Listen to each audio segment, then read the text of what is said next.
کے طریقے بتائے گا.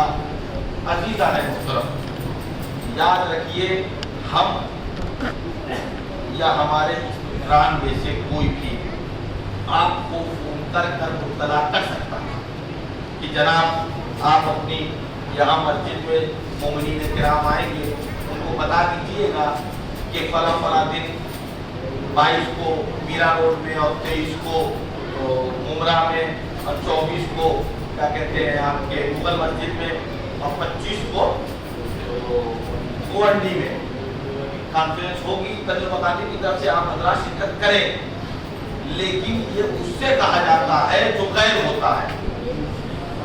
کیونکہ آپ اپنے بچی یا بچے کی شادی کرتے ہیں، کوئی تقریب کرتے ہیں، خوشی کا موقع آتا ہے تو دو طرح کے انوائٹ کرنے والوں کو انوائٹ کرتے ہیں. کیسے؟ ایک تو کارڈ بھیج دیا اور کچھ لوگ فون پر ہی معاملہ ہو گیا، اور کچھ لوگوں کے دروازے پر جاتے ہیں. دروازے پر جانے کا مطلب ہے کہ ان سے لگاؤ کچھ زیادہ ہے. تو عزیزان گرامی، مجھ جیسا حقیق فقیر ذرافت اصلی اپنے ذہین بندے ناچیز آپ کے یہاں آیا ہے صرف اور صرف دعوت نامہ دینے کے لیے کہ آپ وہاں آئیں صرف اس نیت سے کہ دیکھیں یہاں ہو کیا رہا ہے. یاد رکھیے کہ اگر کسی بچے کا کوئی بھی فعل یا مظاہرہ آپ کے دلوں میں چھو گیا تو یقین جانیے لمحہ بدلتا ہے خدا سے قریب ہونے کے لیے. عزیزو، نماز پڑھ لینا یہ عبادت نہیں ہے، سماج کو منقلب کر دینا یہ عبادت ہے.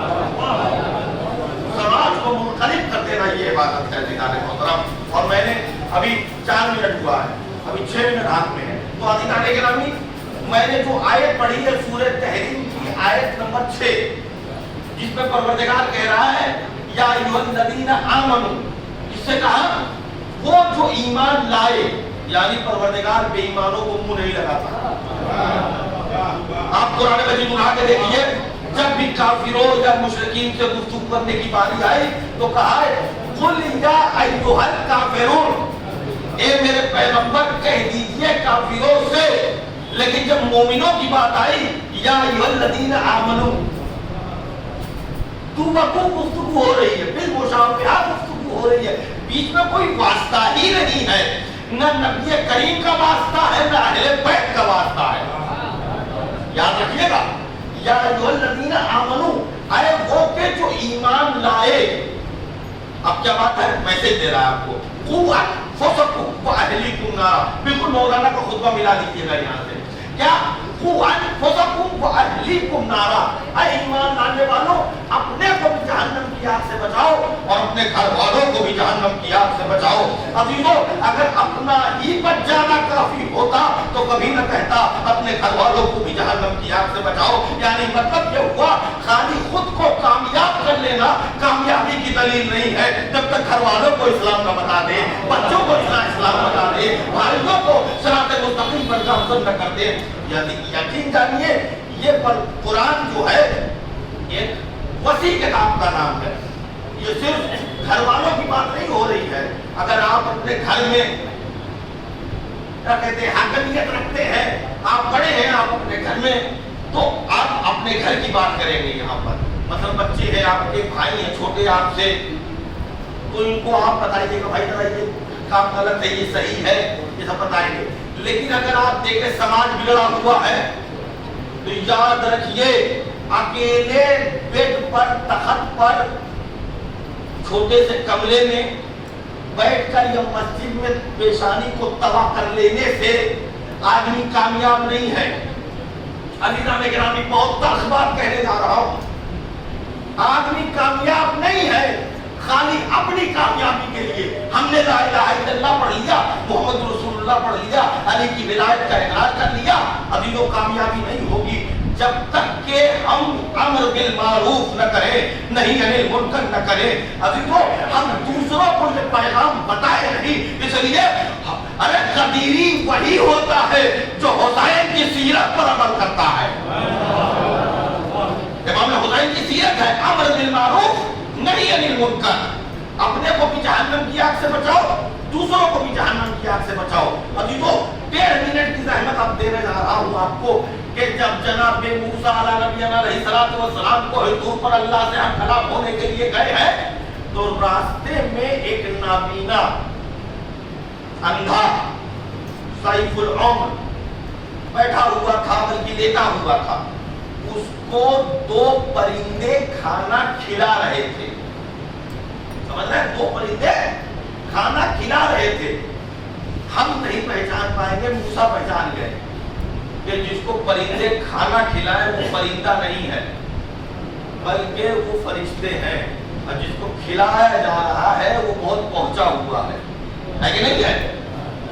اور یاد رکھیے آپ سب چیز کیجئے مگر گھمنڈ مت کیجئے.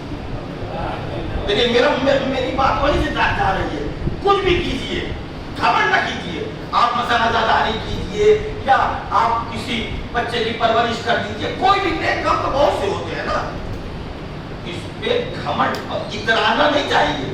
اس لیے پروردگار کو سب برداشت ہے، گھمنڈ نہیں برداشت ہے.